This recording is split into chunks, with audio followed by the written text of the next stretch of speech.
Welcome back, all my aviation friends, to another episode of Fly the Transition. I'm your host, Jim, and on today's episode, we're addressing a topic that's understandably on many minds following the recent tragic mid-air collision near Washington, D.C. Obviously, this is a podcast talking about career change into the aviation industry, and events like this might give some pause as to whether aviation is truly safe or, quote-unquote, worth the risk of taking on this career. So before we go into this, I want to pause and just say, in times like these, it is natural to seek answers and to assign blame, especially in the society we live in today where there's all these internet experts and people think that they've got all this information or this piece or that piece gets leaked out, and that then turns into speculation and blame games. I want to point out that now is not the time for blame games, assumptions, or speculations as to the cause of this accident. The NTSB, or the National Transportation Safety Board, in collaboration with a lot of partnering entities, are going to conduct an extensive investigation into thousands of pieces of evidence, thousands of sources of data, and they're going to try to pull together what happened in this incident to prevent it from happening again. They do all this in part of their mission of, through tragedy, bringing knowledge. Those folks certainly have a difficult job ahead of them, but in my prior experiences in working with the NTSB, they will bring nothing but professionalism and compassion in their quest for knowledge in this incident. Before I go too far, I'll also apologize for my voice. I've been a bit under the weather for the last couple of weeks, so that's why there's a delay in some of the production. But I'm going to do my best to work through this because I think this is an important topic to talk about given recent events. This episode is not going to focus as much on the actual incident itself, other than to offer my sincere condolences to the victims, the crew, their families, and even those air traffic controllers who were dealing with this incident, as well as all those first responders and investigators who are dealing with the aftermath of this terrible, tragic incident. My heartfelt condolences go out to all of you. This is a very difficult time. Now, for those of you in my audience who are thinking about a career change and maybe having some second thoughts giving an incident like this, assuming that maybe the safety record of aviation in the United States isn't what it should be, and there's inherent risks with flying. I will note that flying in general does have some inherent risks, but there is so much that we can do to mitigate a lot of those risks that make aviation a lot safer than you might expect based on certain media coverage. So let's talk specifically, though, about passenger service aviation in the United States. Despite these recent incidents, it's important to recognize that we really have a remarkable safety record for the aviation industry, specifically in the United States. Every year, there's over 10 million scheduled passenger flights in the United States alone. And in 2023, that was approximately 4.5 billion passengers boarding flights worldwide. Now let's put that into a bit of perspective as far as fatal accidents with the United States. It has been 16 years since the last fatal passenger airlines crash in the United States. Now, some might say it's 16 years, that's still too soon, that's still too often. And that's some of the rhetoric that I've heard in the last few days. However, if you think of how many people are boarding those flights and going 16 years, your chances of having an incident are relatively low considering how many safe operations occur every single day across our country. Now, between 2018 and 2022, the worldwide risk of fatal crashes was 1 in 13.7 million boardings. And that's not just the United States, that's worldwide. To put that into context, your odds of being killed in a shark attack or giving birth to quadruplets are higher than that of dying in a plane crash. Compare those numbers to previous decades, and the improvements in the aviation industry are undeniable. Between 2008 and 2017, that risk level was more like 1 in 7.9 million. Still quite a big range, but we've made some improvements from there.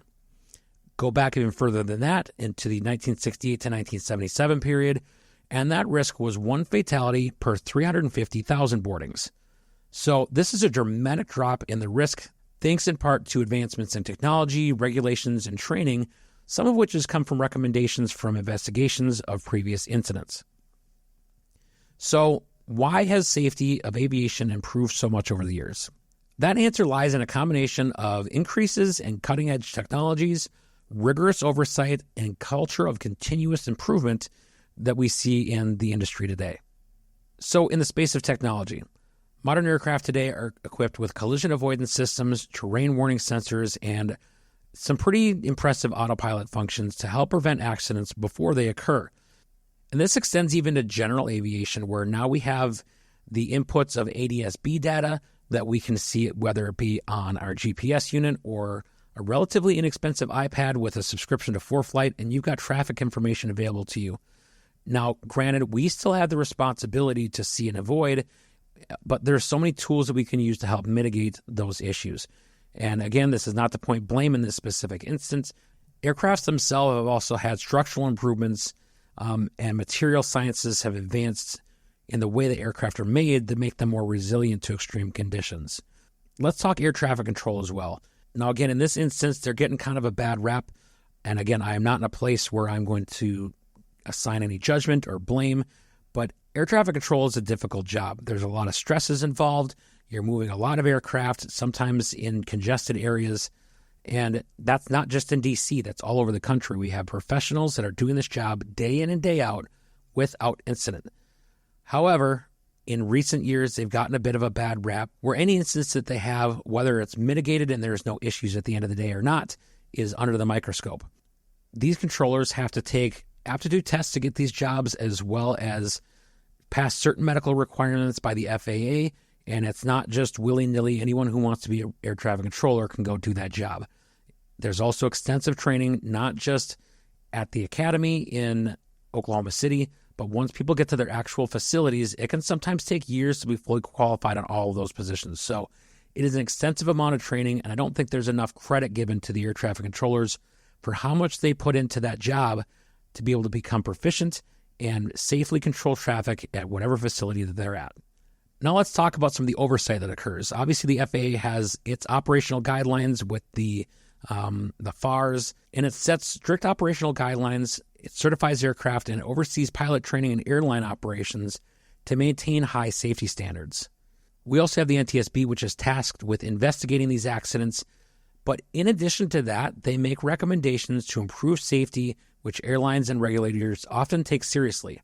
Now, in a press conference I watched yesterday involving the NTSB, they did talk about the number of recommendations they have sitting waiting and some of the frustrations they've had there, hitting some political gridlock at times.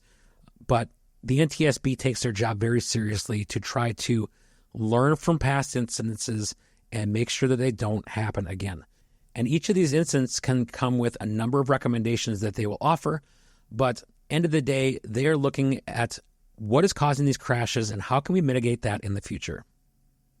And another thing we need to talk about in this space is the airline's commitment to safety as well. The airlines themselves obviously have a vested interest in you having a successful flight, not only from the standpoint of customer service, making sure you have a good experience and you get to your destination A to B with as minimal disruption or delays as possible. That's just plain good customer service. They want you to be a continuing customer and for you to come back and fly their airlines again and tell all your friends about it. An incident like this can also have a lasting effect on them in the way of being under the microscope of the NTSB during their investigation, people associating your airline with this specific last incident, and that can cause the airlines themselves headaches as well. So in the spirit of safety, the airlines are often conducting continuous training with their pilots, their maintenance personnel, and their flight crews. The aircraft undergo rigorous maintenance schedules to ensure that they are mechanically safe, and many airlines have safety management systems in place that will allow their employees to report potential risks without fear of punishment, and that ensures the hazards that exist out in the fleet are caught before they can lead to incidents. So these are some of the things that are in place to help continue to monitor and improve the safety within the aviation industry. But let's talk about the role of investigations in preventing future accidents as well. When an accident does happen, aviation safety can ultimately improve because of it. Unlike many other industries, aviation takes every single incident seriously, even the minor ones, to prevent further catastrophes in the future. The NTSB, even though right now they're investigating this incident in Washington, D.C., we also had this crash in Philadelphia as well that claimed the lives of 6 people. The NTSB is equipped to handle multiple investigations in various parts of the country at a time. This is what they do day in and day out, is investigate transportation-related incidents, most of them being aviation-related. Now, the NTSB will investigate thousands of potential factors in every single accident, from mechanical failure to human error, weather conditions, the maintenance record of the aircraft, air traffic control, the list goes on. And from that, they piece together how this incident occurred and what are some of the points along the way that we could have mitigated those risks. Lessons learned in past accidents have led to major safety changes in the industry, such as improved fire-resistant material in the cabin, enhancements of pilot training programs, and stricter fatigue management policies. I know that the Colgan crash that many talk about led to the 1,500-hour rule of requiring pilots to have more hours and experience before they make the leap into working in passenger operations. There are also times that as these investigations are going on or unfolding, the FAA and or the airlines start to implement some changes even as the investigation is ongoing, as they uncover ways that they can improve. The result of this, hopefully, is fewer accidents, safer skies, and more confidence in general in flying. So aviation is still one of the safest forms of travel. If you're considering a change of career into aviation, now is still one of the safest and best times to do so. Flying remains the safest mode of transportation by far in the United States. The most common mode of transportation, which is the motor vehicle, car crashes claim 40,000 lives annually in the United States. Train accidents and even boating incidents claim far more lives per year than commercial aviation does. So the numbers don't lie here. Flying is still a safe industry, and those who are in it are passionate about making sure it stays that way because they also have a vested interest in the success of your flight. If you're passionate about aviation, you're going to be entering an industry that values safety, innovation, and continuous learning.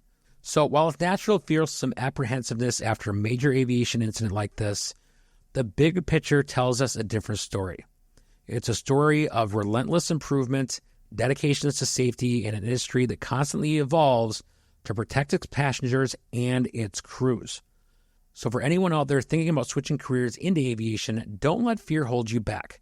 This industry remains a safe industry and it continues to improve year after year. So if your goal is still a career in aviation, I hope that you will not take this incident as a roadblock or something that makes you reconsider that overall goal of a job in the aviation industry. The aviation industry still needs great people like you to be a part of it. As I close out this episode, I just want to once again offer my sincere condolences to everyone who's been impacted by this tragic event in Washington, D.C., as well as those who have been affected by the crash that occurred in Philadelphia just the other day. Tragic incidents, yes, and all of those folks, both the responders, the family members, and the victims are in our thoughts and prayers. Thank you for joining me on this episode of Fly the Transition, and I hope that this discussion has provided some clarity and reassured some about the safety of commercial aviation. If you have any questions or a topic you'd like me to cover in a future episode, feel free to reach out to me at flythetransition@gmail.com.